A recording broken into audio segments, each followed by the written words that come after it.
আমাদের অন্তরে চিকিৎসা করা লাগবে। চিকিৎসা করা এটা লাগবে শুধু তাই না, আল্লাহ তাআলা কোরআন কারীমের সূরা শামসের ভিতরে 30 পারার ভিতরে একটা সূরা আছে, ওই সূরার নাম হলো সূরা শামস। এই সূরা শামসের ভিতরে আল্লাহ রাব্বুল আলামিন 7টি জিনিসের কসম খেয়ে বলতেছেন, 7 জিনিসের কসম খেয়ে বলতেছেন, যেই মানুষটা তার অন্তরের চিকিৎসা করেছে এই ব্যক্তি সফলকাম হয়ে গেছে, হয়ে গেছে, হয়ে গেছে, অবশ্যই হয়ে গেছে।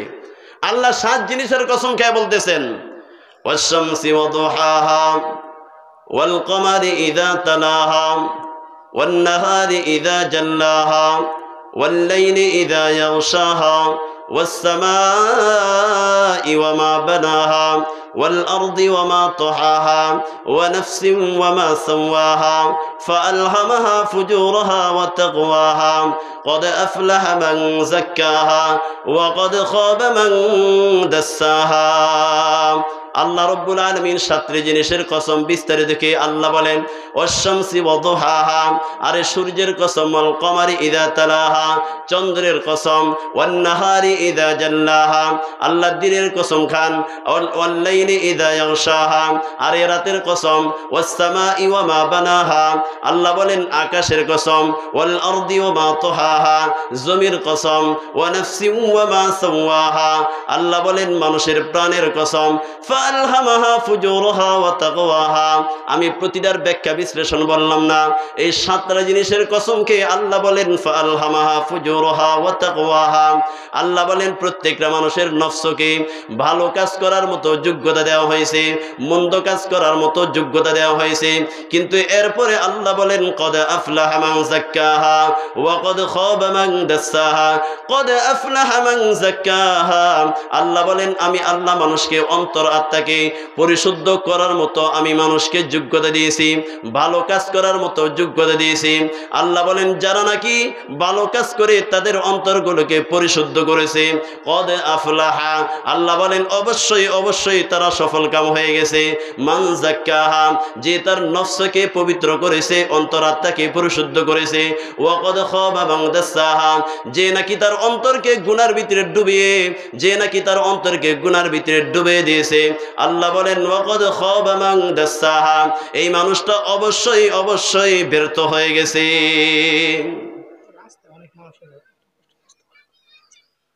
জি আলহামদুলিল্লাহ, আমার ভাইরা বলতেছেন রাস্তার ভিতরে আশপাশে আমাদের অনেক ভাইয়েরা আছে, মুরব্বীরা আছে, বাবাজিরা আছে, আলহামদুলিল্লাহ অনেক মানুষ চলে আসছে। আমরা কেন বাহিরে ঘোরাঘুরি করতেছি? আল্লাহর জন্য আমরা সকলেই মাহফিলের দিকে চলে আসি। আল্লাহ সবাইকে আসার তৌফিক দান করেন, সকলে বলে আমিন। মুহতারাম দোস্ত বুজুর্গ, এবার আসি আমার যে আলোচ্য বিষয়, যে মানুষের অন্তরাত্মা এটা চিকিৎসা করা হয়, এটা হলো ফরজে আইন। আল্লাহ কোরআন কারীমের ভিতরে কসম খেয়ে বলতেছেন, কেন কসম খাইতেছে, 7 জিনিসের কসম কেন খাইলেন, এগুলো বুঝাইতে গেলে লম্বা সময় লাগবে, সময় অল্প হওয়ার কারণে মূল কথাগুলো বলতেছি। আল্লাহ রাব্বুল আলামিন অন্তরে চিকিৎসা করা ফরজে আইন, এরপরে 7 জিনিসের কসম খেয়ে বলতেছে যারা তাদের অন্তরগুলোকে পরিশুদ্ধ করেছে এরা সফলকাম হয়ে গেছে।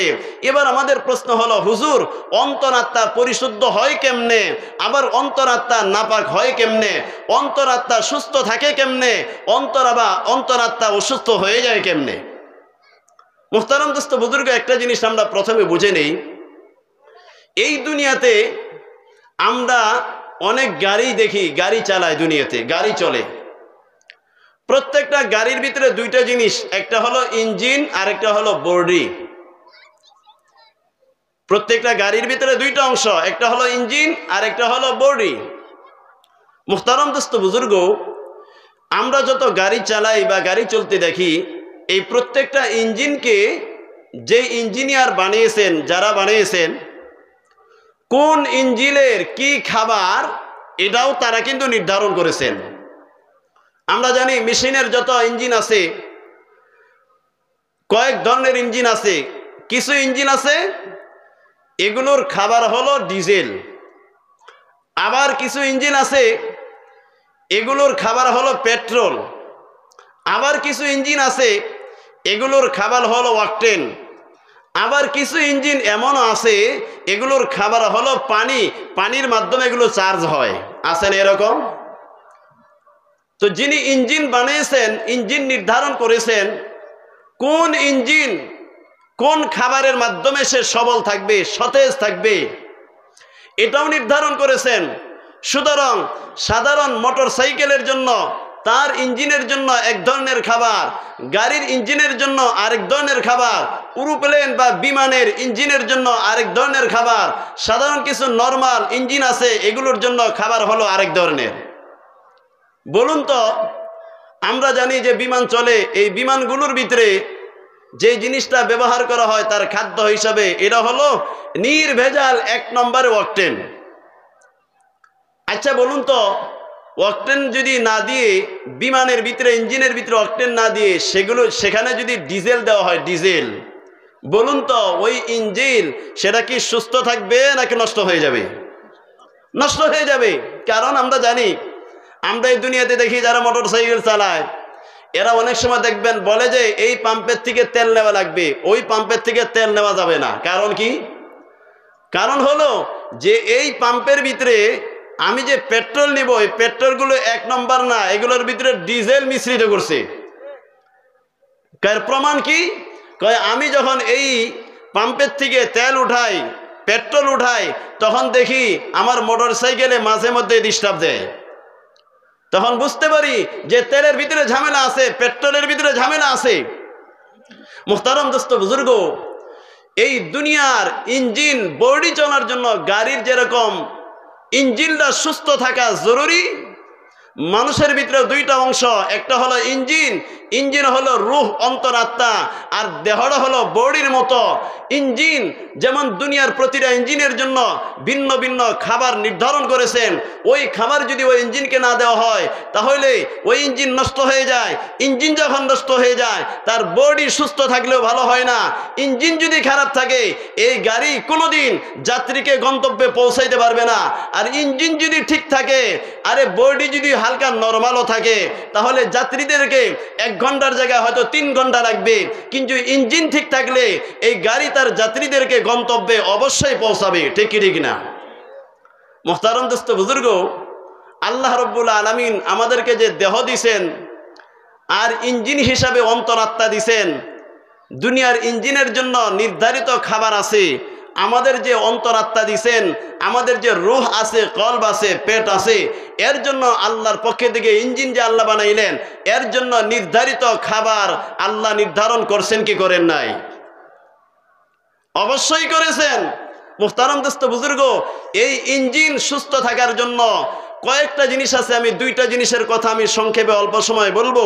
তার ভিতরে 1 নম্বরে অন্তরাত্মা পরিশুদ্ধ থাকার জন্য, অন্তরাত্মা পরিশুদ্ধ হওয়ার জন্য, অন্তরাত্মা সুস্থ থাকার জন্য 1 নম্বরে জরুরি হলো এই অন্তরাত্মাকে হালাল খাবারের মাধ্যমে, পবিত্র খাবারের মাধ্যমে এই অন্তরাত্মা সুস্থ থাকে, এই অন্তরাত্মা সবল থাকে।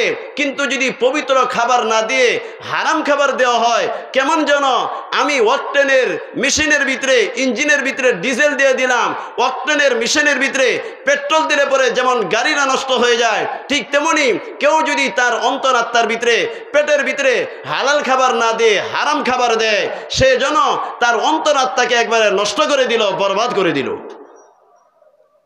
এই জন্য যেমন অন্তরাত্মাকে পরিশুদ্ধ রাখা যেমন ফরজ, এই অন্তরাত্মা পরিশুদ্ধ রাখার জন্য হালাল খাবার খাওয়া এটাও কিন্তু ফরজ। হালাল খাবার খাওয়া এটা শুধু ফরজ না, হালাল খাবার খাবে কেমনে? কামাইয়ের প্রয়োজন আছে। এই জন্য আল্লাহর নবী বলেন, আল্লাহ কোরআন কারীমের ভিতরে বলে দিয়েছেন, একজন মানুষের জন্য নামাজ পড়া যেমন ইবাদত, রোজা যেমন ইবাদত, হজ যেমন ইবাদত, যাকাত যেমন ইবাদত। নবীজি বলেন, তলাবু কাসবিল হালালি বাদাল ফরিজতি ফরিজাতুন। প্রতিটা মানুষের জন্য ফরজ নামাজের পরে, রোজা, হজ, ফরজ বিধানগুলো পালন করার পরে একজন মানুষের অন্তরাত্মা পরিশুদ্ধর জন্য যে হালাল খাবারের প্রয়োজন, এই হালাল খাবার কামাই করা এটাও মানুষের জন্য ফরজ। হালাল খাবারের মাধ্যমে মানুষের অন্তরাত্মা যেহেতু সুস্থ থাকে, এই জন্য আল্লাহ কোরআন কারীমের ভিতরে 3 ভাবে মানুষকে দাওয়াত দিয়েছেন হালাল খাবার জন্য। 1 নম্বরে মানুষকে আল্লাহ মানুষ হিসাবে ডাক দিয়েছেন, সমস্ত মানুষকে একসাথে ডাক দিয়েছেন। এরপর ইমানদারকে ভিন্ন করে ডাক দিয়েছেন, এরপরে রসুলদেরকে আমার ভিন্নভাবে ডাক দিয়েছেন। 1 নম্বরে সমস্ত মানুষদেরকে আল্লাহ বলেন, ইয়া আইয়ুহান নাস কুলু মিম্মা ফিল আরদি হালালান তাইয়্যিবা ইয়া আইয়ুহান নাস কুলু মিম্মা ফিল আরদি হালালান তাইয়্যিবা ওয়ালা তাত্তাবিউ খুতুওয়াতিশ শাইতান ইন্নাহু লাকুম আদুউম মুবিন। আল্লাহ বলেন, ওগো দুনিয়ার মানুষ তোমরা ভালো করে জানিয়ে রাখো, ইয়া আইয়ুহান নাস, ওগো লোক সকল, কুলু মিম্মা ফিল আরদি, আরে তোমরা খাও এই দুনিয়াতে যা আছে। কি খাবা? আরে দুনিয়ার ভিতরে অনেক রকমের খাবার পাবা। আরে দুনিয়ার ভিতরে অনেক রকমের খাবার পাবা, সুদের খাবার পাবা, ঘুষের খাবার পাবা, আরে চুরির খাবার পাবা, ডাকাতির খাবার পাবা, আত্মসাদের টাকা পয়সা দুনিয়াতে পাবা। কিন্তু তুমি কোনটা খাবা? যেটা পাবা ওইটাই কিন্তু খাওয়া যাবে না। কুলু মিম্মা ফিল আরদি হালালান তাইয়্যিবা, এই খাবারের ভিতরে যেটা তোমার জন্য হালাল এটা তুমি খাও। ওয়ালা তাত্তাবিউ খুতুওয়াতিশ শাইতান, শয়তানের অনেক পথ আছে। শয়তান তোমাকে ঘুষ ভালোভাবে তোমার কাছে পেশ করবে, শয়তান তোমাকে সুদের জিনিসকে ভালো দেখাবে, শয়তান তোমাকে চুরির সম্পদ ভালো দেখাবে, শয়তান তোমাকে ডাকাতের সম্পদকে ভালো দেখাবে, শয়তান তোমাকে আত্মসাদের মালকে ভালো দেখাবে। ওয়ালা তাত্তাবিউ খুতুওয়াতিশ শাইতান, আল্লাহ বলেন তোমরা শয়তানের পদাঙ্ক অনেক পথ আছে সেগুলো অবলম্বন করবা না। তার কারণ হলো শয়তান তোমার সামনে ঘুষকে সুন্দরভাবে পেশ করবে, সুদকে সুন্দরভাবে পেশ করবে, কিন্তু শয়তান তোমাদের বন্ধু না। ইন্নাহু লাকুম আদুউম মুবিন, আমি আল্লাহ তোমাদেরকে ঘোষণা করে দিলাম এই শয়তান হলো তোমাদের প্রকাশ্য শত্রু। এই আয়াতের ভিতরে আল্লাহ সমস্ত মানুষদেরকে আল্লাহ একভাবে বললেন, আরে দুনিয়ার ভিতরে যত মানুষ বসবাস করো, পুরুষ আর নারী, ধনী আর গরিব, শিক্ষিত অশিক্ষিত, সকলেই তোমাদের জন্য জরুরি, তোমরা হালাল খাবা। এরপরে আল্লাহ ইমানদারদেরকে মহব্বত করে ভিন্নভাবে, এই জন্য ইমানদারদেরকে আবার ভিন্নভাবে আল্লাহ ডাক দিতেছেন, ইয়া আইয়ুহাল্লাযীনা আমানু কুলু মিন তাইয়্যিবাতি মা রাযাকনাকুম ওয়াশকুরু লিল্লাহি ইন কুনতুম ইয়্যাহু তা'বুদুন। আল্লাহ ইমানদারকে ভিন্নভাবে ডাক দেন, ইয়া আইয়ুহাল্লাযীনা আমানু, ওগো ইমানদারেরা, কুলু মিন তাইয়্যিবাতি মা রাযাকনাকুম, আরে তোমাদের খাবারের মধ্যে থেকে যে রিজিক তোমাদেরকে দেওয়া হয়েছে এর মধ্যে থেকে যে খাবারটা তোমার জন্য হালাল এই জিনিসটা তুমি খাবা। কুলু মিন তাইয়্যিবাতি মা রাযাকনাকুম ওয়াশকুরু লিল্লাহ, এবং তুমি আল্লাহর শুকরিয়া আদায় করো। আল্লাহ তোমাকে ইমানদার বানাইছেন, আল্লাহ তোমাকে হালাল খাওয়ার ব্যবস্থা তোমাকে করে দিয়েছেন। তোমাকে যেহেতু আল্লাহ ইমান দান করেছেন, আমি আল্লাহ ইমান দান করেছি, এই জন্য তুমি ইমানের দাবি হিসাবে হালাল খেয়ে তুমি আমি আল্লাহর শুকরিয়া আদায় করো। তুমি যদি ইমানদার হওয়া সত্ত্বেও তুমি যদি হালাল না খাও, আমি আল্লাহর সাথে বেঈমানি হবে, এই বেঈমানি তুমি করো না। বরং ওয়াশকুরু লিল্লাহি ইন কুনতুম ইয়্যাহু তা'বুদুন, তুমি হালাল খেয়ে আমি আল্লাহর শুকরিয়া আদায় করো, আমি আল্লাহর ইবাদত করো। তুমি যদি বলো আমি আল্লাহর ইবাদত করি, আল্লাহ ব্যতিরেকে দুনিয়ার কারো ইবাদত করি না, তাহলে আমি আল্লাহ তোমাকে বলে দিলাম তুমি হালাল খেয়ে আমি আল্লাহর শুকরিয়া আদায় করো। এই আয়াতের ভিতরে আল্লাহ ইমানদারদেরকে ডাক দিলেন। এরপরে আমাদের ভিতরে কেউ এমন হতে পারে যারে খানা তাহকিক করা এটা সাধারণ মানুষের জন্য মনে হয় জরুরি। 2 নম্বরে কেউ মনে করতে পারে আরে খানা তাহকিক করা সাধারণ ইমানদারের জন্য জরুরি, আল্লাহর ওলি হয়ে গেলে, বুজুর্গ হয়ে গেলে, তাহাজ্জুদ গুজার হয়ে গেলে, হাজি হয়ে গেলে তার জন্য মনে হয় খানার হালাল হারামের এখন আর তমিজের প্রয়োজন নাই। হজ করে আসছে তার জন্য সব মাপ হয়ে গেছে, এখন সুদ আর ঘুষ তার জন্য সব জায়েজ হয়ে গেছে, নাউজুবিল্লাহ। আরে আমি তো যাকাত দেই, আমি তো নামাজ পড়তে পড়তে কপালের ভিতরে দাগ ফেলে ফেলছি, সুতরাং আমার জন্য সুদ ঘুষ জায়েজ আছে, হারাম খাওয়া আমার জন্য জায়েজ আছে, এমন কেউ মনে করতে পারে। এই জন্য আল্লাহ এই পৃথিবীর ভিতরে সর্বশ্রেষ্ঠ মানব হিসাবে মানুষের হেদায়েতের জন্য, মানুষকে জান্নাতের পথ দেখানোর জন্য যে সমস্ত নবীদেরকে আল্লাহ প্রেরণ করেছিলেন, ওই নবীদেরকেও আল্লাহ ভিন্নভাবে ডাক দিতেছেন। নবীদেরকে ডাক দিয়ে আল্লাহ বলতেছেন, ওগো রসুলগণ, ওগো নবীগণ, আপনারাও হালাল খান, ইবাদত করেন। এর অর্থ হলো এই পৃথিবীতে যত বড় ওলি আল্লাহ, বুজুর্গ, গাউস কুতুব হোক না কেন, তাদের ইবাদত কবুল হওয়ার জন্য আমি আল্লাহর কাছে 1 নম্বরের শর্ত হলো তাদের হালাল খাবার লাগবে। কি খাবার লাগবে?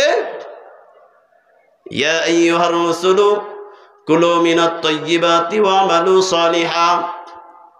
আল্লাহ বলেন, ইয়া আইয়ুহার রাসূল, ওগো রাসূলগণ, কুলু মিনাত তাইয়্যিবাত, আরে আপনি হালাল খান, আপনারা হালাল খান।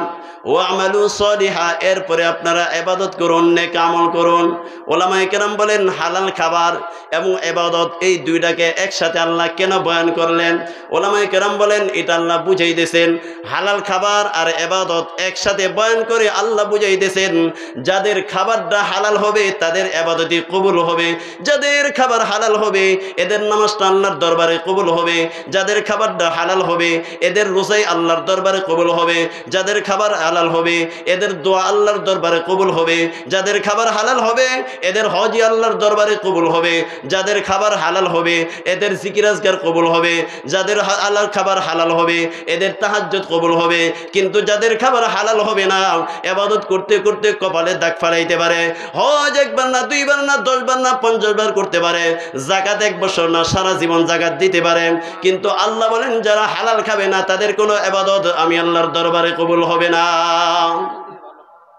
মুহতারাম দোস্ত বুজুর্গ, এই জন্য হালাল খাবার এইটা আমার অন্তরাত্মা, এটা ইঞ্জিন, আমার এই বডির জন্য ইঞ্জিন হলো অন্তরাত্মা।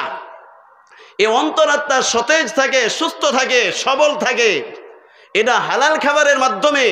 আর যদি খাবার যদি হারাম হয়ে যায় তখন আমি যেন অকটেনের মেশিনের ভিতরে ডিজেল দিয়ে দিলাম, ডিজেল না দিয়ে পানি দিয়ে দিলাম, তাহলে এই প্লেন আর চলবে না, প্লেন নষ্ট হয়ে যাবে, যাত্রীদেরকে গন্তব্যে পৌঁছাইতে পারবে না। ঠিক তেমনি মানুষ যদি হারাম খায়, এই হারাম খাওয়ার কারণে তার অন্তর নষ্ট হয়ে যাবে, তখন তার হাতের ব্যবহার সঠিক হবে না, জবানের ব্যবহার সঠিক হবে না, চোখের ব্যবহার সঠিক হবে না, তার ব্রেনের চিন্তা ভাবনা সঠিক হবে না, সব সময় আল্লাহ বিরোধী কথা হবে, আল্লাহ বিরোধী আচরণ হবে, আল্লাহ বিরোধী, রসুল বিরোধী, আখিরাত বিরোধী, এমনকি কাফের মুশরিকদের মতো মুসলমান হওয়া সত্ত্বেও কাফের মুশরিকদের মতো এলোমেলো কথা তখনই বের হবে যখন তার অন্তরাত্মা হারামের কারণে নষ্ট হয়ে যাবে। ঠিক না মুহতারাম দোস্ত বুজুর্গ? এই জন্য তাফসীরের কিতাবে লেখে প্রত্যেকটা হালালের একটা যেমন প্রভাব আছে, হারামের একটা প্রভাব আছে। তাফসীরের কিতাবে লেখে যেমন মানুষ যখন শুকরের গোশত খায়, শুকর খায়, তখন এই মানুষটা বেহায়া হয়, নির্লজ্জ হয়। শুকরের গোশতের প্রভাব হলো এটা খাইলে পরে মানুষ বেহায়া হয়, নির্লজ্জ হয়, রাস্তার ভিতরে প্রকাশ্যে ঘুরবে, অপকর্মে করে বেড়াবে, এটা শুকরের মতো হয়ে গেছে। শুকরের প্রভাব তাফসীরের কিতাবে লেখে শুকরের প্রভাব হলো তাকে বেহায়া বানাই দিবে, নির্লজ্জ বানাই দিবে। আর মানুষ যখন সুদের টাকা খাবে, সুদ খাবে, ঘুষ খাবে, এই সুদের প্রভাব হলো মানুষ নির্দয় হয়ে যায়, তার ভিতরে কোনো দয়া ময়া থাকে না। মানুষ যখন সুদ আর ঘুষের টাকা খায় তখন এই মানুষটার অন্তর হয়ে যায় পাষাণ, যেটা আল্লাহ কোরআন কারীমের ভিতরে সুদ সম্পর্কে আল্লাহ নিজে ঘোষণা করছেন, যারা সুদ খায় তাদের অন্তরের অবস্থা কি হয়, কিয়ামতের ময়দানে আল্লাহ তাদেরকে কেমন করে দাঁড় করাবেন। আল্লাহ কোরআন কারীমের সূরা বাকারার শেষের দিকে আল্লাহ বলেন সুদ সম্পর্কে, আল্লাযীনা ইয়াকুলুনার রিবা লা ইয়াকুমুনা ইল্লা কামা ইয়াকুমুল্লাযী ইয়াতাখাব্বাতুহুশ শাইতানু মিনাল মাস যালিকা বিআন্নাহুম ক্বালু ইন্নামাল বাই'উ মিসলুর রিবা ওয়া আহাল্লাল্লাহুল বাই'a ওয়া হাররামার রিবা। আল্লাহ বলেন যারা কি সুদ খায়, আল্লাযীনা ইয়াকুলুনার রিবা, খায় মানে কেউ আবার বলতে পারে হুজুর আমি তো অমকে তো খায় না, সে তো সুদের টাকা দিয়ে বিল্ডিং বানায়, সুদের টাকা দিয়ে জমি রাখে, কিন্তু হালাল টাকা দিয়ে সে খাবার খায়। আরে খাবারের দ্বারা উদ্দেশ্য এটা না শুধু খাবারের আয়োজন, না না, বরং সে যত ধরনের কাজকর্মই করুক না কেন খাবারের দ্বারাই বলার উদ্দেশ্য হলো মানুষ যেহেতু সর্বশেষ খাম খাম করে, এটা মানুষ একটা ভাষায় বুঝায়, খালি দখল করতে যায়, জমি দখল করে, বাড়ি দখল করে, এগুলোর মানুষ দখল বলে না, অনেক সময় একটা ভাষা ব্যবহার করে, এই লোকটা খালি খাম করে, বলে কি বলে না। তো আল্লাহ বলেন যারা সুদের টাকা খায়, সুদের টাকা যারা নাকি সুদের টাকার মাধ্যমে বিল্ডিং বানায়, বেশি জমির মালিক হয়, ক্ষমতার মালিক হয়, এদের অবস্থাটা কি হবে? আল্লাযীনা ইয়াকুলুনার রিবা লা ইয়াকুমুনা ইল্লা কামা ইয়াকুমুল্লাযী ইয়াতাখাব্বাতুহুশ শাইতানু মিনাল মাস। আল্লাহ বলেন এরা কিয়ামতের ময়দানে এমন ভাবে দাঁড়াবে যেমন নাকি পাগল দাঁড়ায়, রাস্তার ভিতরে যেমন পাগল হাঁটতে থাকে, তার কোনো হুঁশ জ্ঞান থাকে না, এদিক সেদিক হেলাজুলা করতে থাকে। মানুষ যখন মদ পান করে, নেশা পান করে, এই মানুষটা দেখবেন রাস্তার ভিতরে হেলে দুলে চলাচল করতে থাকে, পড়ে থাকে, এদিক পড়ে যায় ওদিক পড়ে যায়। মানুষ যখন পাগল হয় তার মাথা যেমন ঠিক থাকে না, দেখবেন সে এরকমভাবে লুঙ্গি খুলে ঘুরতেছে, অনেক সময় পায়জামা খুলে ঘুরতেছে, আরে মরা প্রাণী খাইতেছে, আরে মরা মুরগি খাইতেছে, মরা হাঁস খাইতেছে, রাস্তাঘাটে নাপাক এরকমভাবে হাতাইতেছে। আছে কি আছে না? আল্লাহ বলেন যারা নাকি এই দুনিয়ার ভিতরে সুদ খাবে, যারা নাকি সুদের মালের দ্বারায় যারা নাকি এরকমভাবে অনেক টাকা পয়সার মালিক হবে, ইয়াকুমুনা কামা ইয়াকুমুল্লাযী ইয়াতাখাব্বাতুহু শাইতানু মিনাল মাস, যেমন নাকি জিনে ধরলে মানুষ যেমন এলোমেলো করতে থাকে, কিয়ামতের ময়দানে এমনভাবে দাঁড়াবে, হাসরের ময়দানে দাঁড়াবে, কেমন যেন তার মাথা ঠিক থাকবে না, এলোমেলো হবে। ওলামায়ে কেরাম বলেন মানুষের জিনের আসর করলে যেমন প্রভাব হয়, কিয়ামতের ময়দানে সুদখোরকে আল্লাহ এইভাবে কেন দাঁড় করাবে? আল্লাহর নবী বলেন তার কারণ হলো, ওলামায়ে কেরাম ব্যাখ্যার ভিতরে বলেন তার কারণ হলো, দুনিয়ার ভিতরে যখন একজন গরিবের কাছে সুদের টাকা লাগাইছে, ওই ব্যক্তি গরিব বেচারা এখন সুদের মূল টাকাই দিতে পারে না, আরে লাভ দিবে তো দূরের কথা, বিপদে পড়ে টাকা নিছিল 10 টাকার ভিতরে এখন সে 15 টাকা চায়। এখন বলে ভাই আমার তো 10 টাকা দেওয়ার মতো কোনো ব্যবস্থা নাই। এখন তার ভিতরে দয়া থাকে না, বলে পাগল হয়ে যায়, আমি কিচ্ছু বুঝি না, তোমার কি আছে না আছে দেখার বিষয় না, আমাকে 15 টাকাই দেওয়া লাগবে, লাভের টাকাই দেওয়া লাগবে। আরে প্রয়োজন হলে তুমি প্রয়োজনে তোমার বাড়ি ভিটা বিক্রি করো, প্রয়োজনে তুমি একবারে তোমার সব কিছুকে বিক্রি করো, প্রয়োজনে ব্যাংকের থেকে টাকা উঠাও, প্রয়োজনে দেখবেন আল্লাহ মাফ করেন, আল্লাহ মাফ করেন, এমন এমন ঘটনা আমাদের দেশে পাওয়া যায়। সুদের টাকা দিতে পারে না, এই জন্য তার বিবিও পর্যন্ত নিয়ে গেছে। এরকম আছে কি না? হ্যাঁ, এই যে সে যে নির্দয়, এটার আলামত হলো অন্তর ভিতরে কোনো দয়া নাই। আহারে এই বেচারা 10 টাকায় দিতে পারতেছে না, 15 টাকা কেমনে দিবে? কিন্তু সে এদিকে তাকায় না, বিপদে করে গেছে, মারা যাইতেছে, একজন মানুষের চিকিৎসা করবে, এই মুহূর্তে তার ভিতরে দয়া আসা দরকার, উপকার করা দরকার। সে এই মুহূর্তে নিজের লাভ বুঝে, পাগলের মতো, যে পাগল যেমন কিচ্ছু বোঝে না, তাই সেও কোনো দয়া মায়া বোঝে না, বলে যে আমি তোমার উপকার করতে পারি, কিন্তু আমাকে এত টাকা দেওয়া লাগবে, শতকরা এত % দেওয়া লাগবে। দুনিয়ার ভিতরে যেমন টাকা নেওয়ার জন্য পাগল ছিল, আল্লাহর নবী বলেন কিয়ামতের ময়দানে আল্লাহ নিশাখোরের মতো, জিনে আসর করা মানুষের মতো পাগলের বেশ ধরে কিয়ামতের ময়দানে উঠাবে। মানুষ বুঝতে পারবে এই মানুষটা দুনিয়াতে সুদখোর ছিল। মুহতারাম দোস্ত বুজুর্গ, যেহেতু সুদের টাকার মাধ্যমে মানুষের অন্তরটা এত নাপাক হয়ে যায়, এত নাপাক হয়ে যায়, এই জন্য আল্লাহর নবী বলেন সুদের সাথে জড়িত 10 জনের উপর আল্লাহ লানত।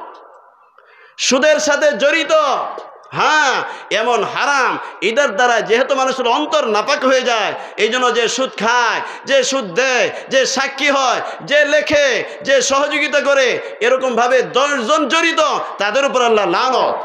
মুহতারাম দোস্ত বুজুর্গ, আমরা সকলে জানি যে সুদের সর্বনিম্ন গুনাহ, সর্বনিম্ন গুনাহ আমরা অনেক সময় শুনে থাকি, নিজের মায়ের সাথে 40 বার বা 36 বার বিভিন্ন বর্ণনা আসছে, নিজের মায়ের সাথে অপকর্ম করলে যেই পরিমাণ, যেরকম নালায়েক, যেরকম নোংরা কাজ হবে, আরে নিজের মায়ের সাথে অপকর্ম, জিনা করা কি পরিমাণ নিকৃষ্ট মানুষ হতে পারে। আল্লাহ নবী বলেন যে নাকি সুদ খায় সে এরকম সমাজের ভিতরে এরকম নিকৃষ্ট মানুষ। মুহতারাম দোস্ত বুজুর্গ, তাহলে বলতেছি না, এই সুদ ঘুষের মাধ্যমে মানুষ নির্দয় হয়ে যায়। আর মানুষ যখন চুরি ডাকাতি আত্মসাদের মাল যখন ভোগ করে, তখন এই মানুষটা লোভী হয়, এই মানুষটা হিংস্র হয়, হিংস্র প্রাণীর মতো মানুষের উপর আক্রমণ করে, চুরি করে, পকেট মারে, হ্যাঁ, সুযোগ পাইলে একজনের জমি দখল করে ফেলে, সুযোগ পাইলে পরে একজনের জিনিস অন্যায়ভাবে নিয়ে নেয়, জোর করে নিয়ে নেয়। এগুলো হয়েছে হিংস্র প্রাণীর স্বভাব হয়ে যায়। এবং যারা নাকি এই চুরি ডাকাতি আত্মসাদের মাল যারা ভোগ করে, এরা সবসময় কাপুরুষ হয়, কাপুরুষ। মুহতারাম দোস্ত বুজুর্গ, আমাদের অবস্থা হলো আমরা সুদ ঘুষ হালাল হারামের তমিজ বুঝি না। আল্লাহ ওয়ালারা হালাল হারামের তমিজ বুঝতেন। যেমন দুনিয়ার ভিতরে ইঞ্জিনের ভিতরে 1 নম্বর তেল, 2 নম্বর তেল, 3 নম্বর তেল, 1 নম্বরের জায়গায় 3 নম্বর দিলে ড্রাইভার বুঝতে পারে যাহারে আমার ইঞ্জিন এরকম সমস্যা হইতেছে। কারণ কি? কারণ হলো আমার মনে হয় আজকের তেলের ভিতরে ঝামেলা আছে। ঠিক তেমনি যাদের অন্তরাত্মা পরিশুদ্ধ থাকে এরা যদি কোনো সময় হারাম খায় সাথে সাথে বুঝতে পারে। আর যেমন নাকি দুনিয়ার ভিতরে গাড়িওয়ালা তেলটা যদি 1 নম্বর থাকে, সে যেমন বুঝতে পারে আজকে যে গাড়ি চালাইতেছি, আজকে আমি 100 কিলো 200 কিলো ঘুরে আসলাম, কেমন যেন বুঝতে পারলাম না, অমক অমক পাম্পের থেকে তেল নিছিলাম, এই তেলগুলো এত 1 নম্বর, সে নিজে বুঝতে পারে। গাড়ি চালায় সে বুঝতে পারে 1 নম্বর না 2 নম্বর, ঠিকই ঠিক না? ঠিক তেমনি যাদের অন্তরাত্মা পরিশুদ্ধ, যারা আল্লাহওয়ালা, হারাম থেকে বেঁচে থাকে সব সময়, এদের ভিতরে যদি বিন্দু পরিমাণ হারাম খাবার চলে যায়, তারা বুঝতে পারে। হালাল খাবার থাকলেও তারা বুঝতে পারে, হারামও বুঝতে থাকে। এই ব্যাপারে অনেক ঘটনা আছে। যেমন ওলামায়ে দেওবন্দ সম্পর্কে একটা ঘটনা লিখছে। দেওবন্দের একজন বড় আলেম ছিলেন, যার নাম ছিল ইয়াকুব নানতুবি রহমতুল্লাহ আলাইহি। উনি ওনার জীবনীতে লেখেন যে দেওবন্দে একজন সাদাসিধা সরল মানুষ ছিল, ঘাস ব্যবসায়ী, যার নাম ছিল শাহজি আব্দুল্লাহ। লম্বা ঘটনা সংক্ষেপে বলতেছি। এই শাহজি আব্দুল্লাহ সে প্রতিদিন নির্ধারিত 1 আটি ঘাস বিক্রি করতেন, যে ঘাসের মূল্য ছিল 6 আনা বা 6 পয়সা। কাস্টমার ছিল অনেক, চাহিদা ছিল অনেক, কিন্তু মুহতারাম দোস্ত বুজুর্গ, উনি এমন সৎ ব্যবসায়ী ছিলেন, চাহিদা যতই বাড়ুক, কাস্টমার যতই বাড়ুক, উনি ওনার দাম বাড়ান নাই। উনি কোনোদিন দাম বাড়ায় নাই। এটাই হলো মুমিনের আলামত, এটা হলো ইমানের দাবি। কিন্তু আমাদের দেশে দেখা যায় রমজান মাসে মানুষ রোজা রাখবে, ইবাদত করবে, যে খাবারের চাহিদা বেশি, আরে চলে বেশি, অন্য সময় দাম যদি বেশিও থাকে চলে বেশি, এই হিসাবে দাম কমায় দেওয়া দরকার। কিন্তু দেখা যায় আমাদের অবস্থা হলো এমন, মুসলমান দেশগুলোতে এমন অবস্থা, যখন কাস্টমার বেশি হয়ে যায় তখন দাম কমায় না, বরং আরো বাড়াইয়া দেয়। ঠিকই ঠিক না? সারা বছর গাড়ি খালি যায়, সমস্যা নাই, তখন ভাড়া কমায় নেয়, তখন ভাড়া বেশি যায় না। কিন্তু দেখা যায় যখন চাহিদা বেশি, আরে লোক তখন বেশি নেয়, ভাড়া একটু কমায় দেওয়া দরকার। ঈদের সময় দেখা যায় মানুষ বিপদে পড়ে, তখন ভাড়া আরো বাড়াই দেয়। ঠিক কিনা? যার কারণে তাদের কামাই রোজগারের ভিতরে বরকত নাই। তো শাহজি আব্দুল্লাহ উনি ঘাস বিক্রি করতেন 1 আটি করে প্রতিদিন, যার দাম ছিল 6 আনা বা 6 পয়সা। উনি এই 6 পয়সাকে 3 ভাগে ভাগ করতেন। 1 ভাগ নিজের জন্য, নিজের পরিবারের জন্য 2 পয়সা রাখতেন খাবারের জন্য, আর 2 পয়সা গরিব দুঃখী বিধবা মানুষদেরকে দান করে দিতেন, আর 2 পয়সা করে প্রতিদিন জমা করতেন। প্রতি বছর 1 বছর পর পর দেওবন্দের বড় বড় ওলামায়ে কেরামদেরকে দাওয়াত দিয়ে উনি খানা খাওয়াইতেন। ইয়াকুব নানতুবি রহমতুল্লাহ আলাইহি বলেন যে উনি প্রতি বছর আমাদের বড় বড় ওলামায়ে কেরামদেরকে দাওয়াত দিতেন। আমরা প্রতি বছর ওনার দাওয়াতের অপেক্ষায় থাকতাম, শাহজি আব্দুল্লাহ আমাদেরকে কোন দিন দাওয়াত দিবে, ওই দিন দাওয়াত মিস করা যাবে না। অথচ ওনার দাওয়াতের ভিতরে খানার আইটেম কি উন্নত মানের ছিল না? বর্ণনায় আসছে খানার আইটেম ছিল 2টা, একটা হলো শুকনা রুটি আর সোজা ডাল। ডাল আর শুকনা রুটি দিয়ে প্রতি বছর বড় বড় ওলামায়ে কেরামদেরকে মেহমানদারি করাইতেন। আর এই শুকনা রুটি আর ডাল খাবারের জন্য ওলামায়ে কেরাম প্রতি বছর অপেক্ষা করতেন, শাহজি আব্দুল্লাহ কোন দিন আমাদেরকে দাওয়াত দিবে। কারণ কি? ওলামায়ে দেওবন্দ বলে আমরা ওনার দাওয়াতের অপেক্ষায় এই জন্য থাকতাম, ওনার খাবারটা এমন হালাল ছিল, এমন হালাল ছিল, ওনার বাড়িতে দাওয়াত খাওয়ার পরে 40 দিন পর্যন্ত আমরা ওনার নূর অনুভব করতে পারতাম। বলেন সুবহানাল্লাহ। 40 দিন পর্যন্ত কেমনে নূর অনুভব করতাম এই হালাল খাবারের পরে।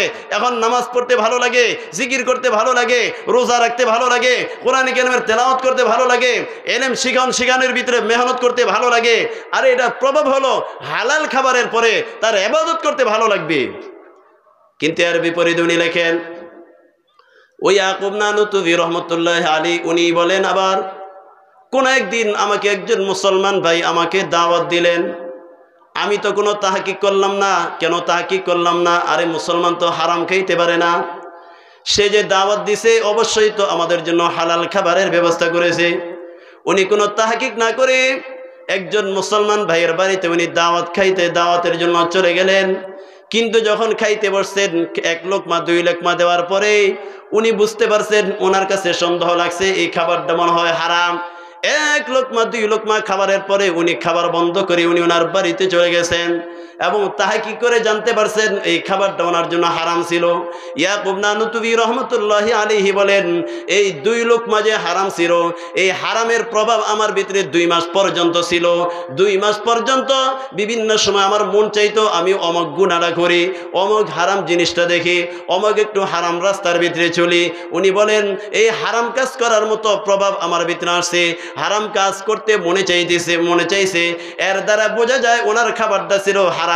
হারামের প্রভাব হলো মানুষ যখন হারাম খায় অন্তরটা নষ্ট হয়ে যায়, অন্তর যখন নষ্ট হয়ে যায় এই মানুষটার গুনাহ করতে মনে চায়। কিন্তু যখন হালাল খাবে হালালের দ্বারা অন্তরটা পরিশুদ্ধ হয়, এটার আলামত হলো এই মানুষটার তখন গুনাহ করতে মনে চাবে না, ভালো কাজ করতে মনে চাবে। মুহতারাম দোস্ত বুজুর্গ, পিছনে আসছেন? আচ্ছা আসলাম, ছেড়ে দেবো, সমস্যা নেই। একজন ইমাম শাফি রহমতুল্লাহ আলাইহি, আমরা জানি যে যুগ শ্রেষ্ঠ আলেম ইমাম ছিলেন শাফি রহমতুল্লাহ আলাইহি। ইমাম শাফি রহমতুল্লাহ আলাইহির ছাত্র ছিলেন ইমাম আহমদ ইবনে হাম্বল রহমতুল্লাহ আলাইহি। ইমাম আহমদ ইবনে হাম্বল রহমতুল্লাহ আলাইহিকে দাওয়াত দিছে, লম্বা ঘটনা, মূল কথাটা বলতেছে, হুজুর চলে আসতেছেন। বড় আলেমকে দাওয়াত দেওয়ার পরে ইমাম শাফি রহমতুল্লাহ আলাইহির বাসায় খাবার খাইছেন বেশি, এবং খাবারের পরে রাত্রিতে উনি ঘরের ভিতরে এক ওযুর দ্বারায় এশার নামাজ, ফজরের নামাজ এক ওযুর দ্বারায় আদায় করছেন। উনি বলেন ইমাম শাফি রহমতুল্লাহ আলাইহির খাবার ভিতরে এমন বরকত ছিল, এই বরকতের কারণে এক রাত্রিতে এশার ওযু দিয়ে তাহাজ্জুদ ফজর পড়েছি, এমনকি ওই খাবারের নূরের কারণে কোরআনের এক আয়াত থেকে 100 মাসআলা আমি বের করছি। বলেন সুবহানাল্লাহ।